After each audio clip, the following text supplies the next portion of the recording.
இச்செய்தியை வழங்குபவர் Aalayam associates private limited property developers. Aalayam associates private limited, number 52, third floor, 3B, Ram Durbar, Sterling road, Nungambakkam, Chennai 6,34,000. Eeram, மிருகம், மரகத நாணயம் உள்ளிட்ட பல திரைப்படங்களில் நடித்த பிரபல தமிழ் திரைப்பட நடிகர் ஆதியின் தந்தையும் பிரபல தெலுங்கு இயக்குநருமான ரவிராஜா பினிஷெட்டியின் 75வது வயது பூர்த்தி அடைந்ததை முன்னிட்டு புகழ்பெற்ற தருமபுரம் ஆதீனத்திற்கு சொந்தமான திருக்கடையூர் அபிராமி அம்மன் சமேத அமிர்த கடேஸ்வரர் ஆலயத்தில் விஜயரத சாந்தி விழா இன்று நடைபெற்றது.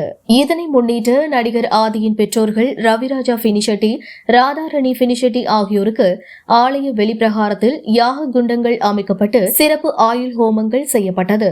கணேஷ் குருக்கள் மற்றும் மகேஷ் குருக்கள் தலைமையிலான வேத விற்பனர்கள் ஹோமங்களை செய்து வைத்தனர். தொடர்ந்து கடங்களில் வைக்கப்பட்ட புனித நீர் கொண்டு தம்பதியினருக்கு அபிஷேகம் செய்யப்பட்டு மாலை மாற்றும் வைபவமும் 75வது வயது விஜயரத சாந்தி திருமணமும் நடைபெற்றது. இதில் நடிகர் ஆதியின் மனைவியும் நடிகையுமான நிக்கி கல்ராணி, மலையன், வேல்முருகன் போர்வெல்ஸ் ஆகிய படங்களை இயக்கிய இயக்குனர் MP கோபி மற்றும் திரையுலக பிரமுகர்கள், உறவினர்கள் பங்கேற்று தம்பதியினரிடம் ஆசி பெற்றனர். தொடர்ந்து நடிகர் ஆதி குடும்பத்தினர் சுவாமி மற்றும் அம்பாள் சன்னதியில் தரிசனம் செய்தனர். அவர்களுக்கு ஆலய நிர்வாகம் சார்பில் பிரசாதங்கள் வழங்கப்பட்டன. மயிலாடுதுறையிலிருந்து ரிப்போர்ட்டர் தாரிகனி.